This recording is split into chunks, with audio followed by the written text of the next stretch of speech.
What's on, ladies and gentlemen? My name's Ross, I like games, and today we're going to be having a look at another plane. That's right, ladies and gentlemen.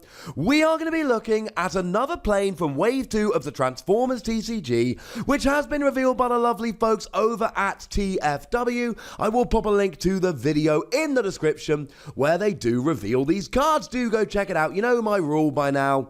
Supporting people who give us these spoilers is a very good thing. So what we have here is Thrust. It is a plane, and it is a 9-cost plane, which is slightly more expensive than average. But the stats aren't too bad. Now, the health of 11 is not great. That is lower than average. And it is another one of these characters that is better for one thing in one mode and the other thing in the other mode.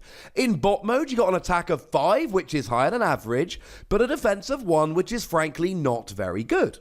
Whereas when you flick into alt mode, you get a defense of 3, which is very good, but you go down to an attack of 3, which is slightly below average. Decent stats here, not terribly phenomenal, but seriously, defense of 3 can be really good. You pump that up a little bit. You add defense with a couple of cards, like Blast Shield maybe, that gives you +2 defense, or maybe you go for something like Reinforced Plating that gives you tough 2, and then all of a sudden, hey, maybe you're staying around for a couple of turns. Maybe you're gonna survive for a little while. Now in bot mode, we are talking vanilla character, good attacker, bad defense, vanilla. But when you are in alt mode here, we've got a rather nice skill. When one of your other characters attacks, you may tap this. If you do, the attacker gets extra attack until the end of turn, equal to Thrust's attack. So actually, you're not really going to be in bot mode with Thrust very often. Thrust is kind of an alt mode plane here, and the reason is extremely simple. Defense of 3 is high, nice, and then you've got a skill which basically taps Thrust and gives extra attack to one of your other characters. You give up the attack on Thrust in order to beef up an attack on one of your other planes. And bearing in mind, the minimum you're looking at here is +3 attack. +3 attack is incredibly good. +3 attack is essentially the same as Leap into Battle, which is a rather nice action card, except it's on a skill. So essentially, Thrust here is saying, you know what? I'm fine, I don't really need to attack. I'm going to sit here with my above average defense, and I'm going to help out one of my other attackers. And the best part is here that you can just flip this around every turn. You can take a different character to give extra attack to every turn based on who you need right this moment.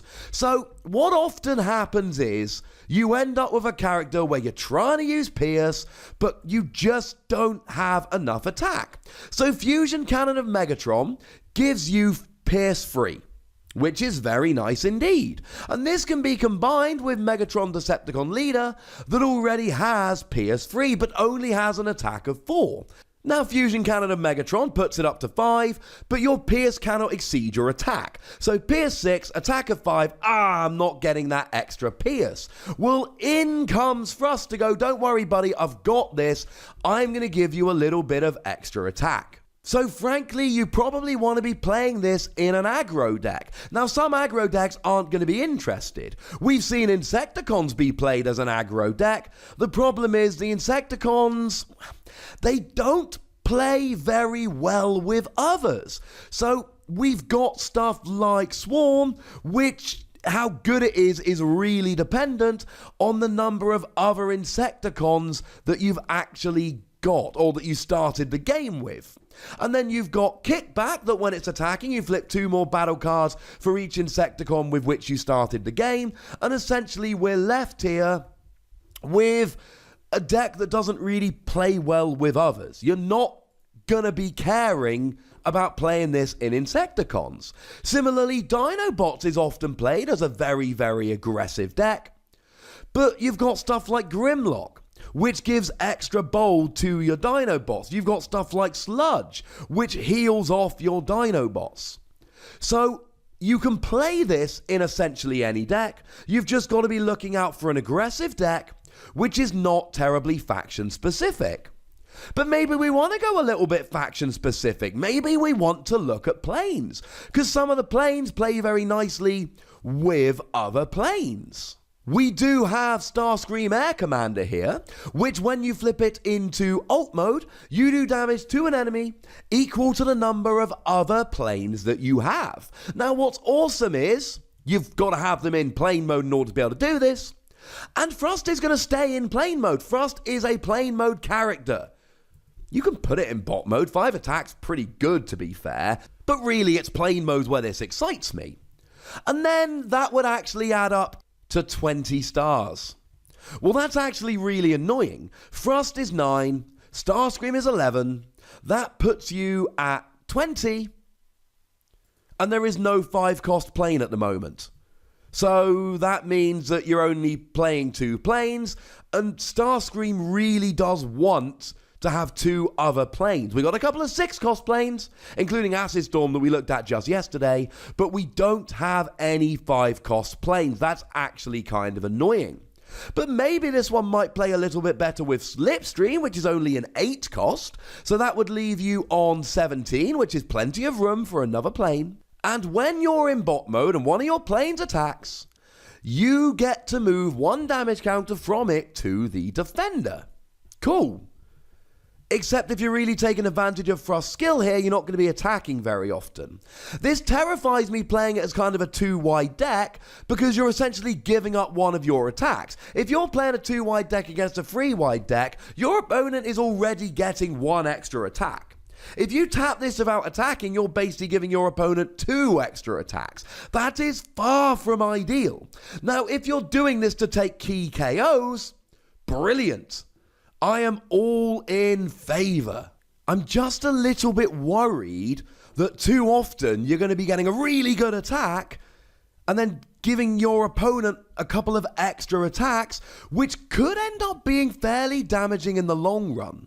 So maybe the solution here is to use Frost as an attacker in its own right, maybe in bot mode, although the 1 defense 11 health scares me a little bit because they're both below average on a slightly above average cost character, and then flip it into alt mode to tap it to get the extra attack, just on the turns you need it. Because you can really go a little bit nuts with this. You can be adding attack using stuff like Leap into Battle, like Reckless Charge that was revealed by the lovely folks over at Wreck and Rule, and that I covered just yesterday, which gives you +4 attack that you do need to take 3 damage counters. Or something like Grenade Launcher that gives you +4 attack. And to be honest, you're using this as kind of a one-off thing when you're tapping anyway. So pop a Grenade Launcher on, get the +4 attack, and then you're fine. Now, speaking of which, we're not 100% sure on this, but Grenade Launcher presents a very interesting ruling query here. Because it reads, after the upgraded character attacks, scrap this card.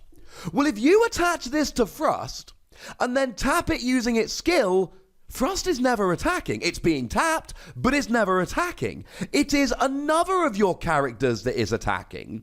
So in theory, Grenade Launcher shouldn't be discarded here, and you should essentially be able to whack a Grenade Launcher on, and it doesn't go. And then you whack another Grenade Launcher on, and it doesn't go. And then you whack another Grenade Launcher on, you can only put 3. But that still gives you 15 attack, which means when you tap it, and how about one of your other characters? That character gets +15 attack, which can be absolutely nuts. Now at this stage, I should mention it is a ranged character and it is a plane, so very quickly, if you are a ranged character, you can have access to a couple of extra upgrades, that being Armed Hovercraft, +1 attack when you put it on a ranged character, do 1 damage to an enemy. Please do remember that +1 attack means you're passing over 1 more attack when you use the ability. And you also get access to Rapid Ascent, which gives you +1 defense. And when you pop it on a ranged character, your opponent chooses a card from their hand and scraps it. Bearing in mind, you're going to be sitting there, you're going to want a bit of defense, you've already got 3, adding on 1 more, that could be very, very nice in terms of having a little bit of extra bulk. And in terms of being a plane here, you do have access to aerial recon, +1 defense. When the upgraded character attacks or defends, look at the top card of your deck, you may scrap it.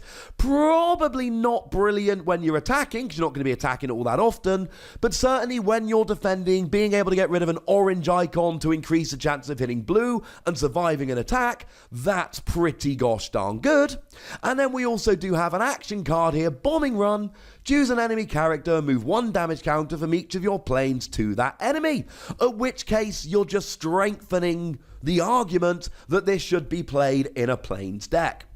I love Thrust, and by that I mean I love the idea and the skill. I don't know how useful this is going to be in practice. I love the idea of really beefing this up to help your opponent and sitting there with above average defense. I don't know if I love the idea of giving up an attack. And I don't know how much I love it as an attacker, given that in bot mode it's got decent attack, but it is, shall we say, a little bit fragile. But ladies and gentlemen, I would like to know what you think about Thrust. So please do let me know in the comment section. Go nuts! But please do remember the most important rule as always. Be nice, would ya?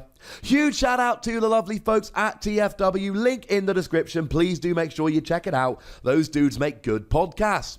And then make sure you like this video, subscribe to this channel, and follow me on Twitter at the Wossy, where I talk about Transformers and other games. But by far the most important thing, as always, is to look after yourselves until next time. Thank you very much for watching. My name's Ross, and you've been watching Wossy Plays.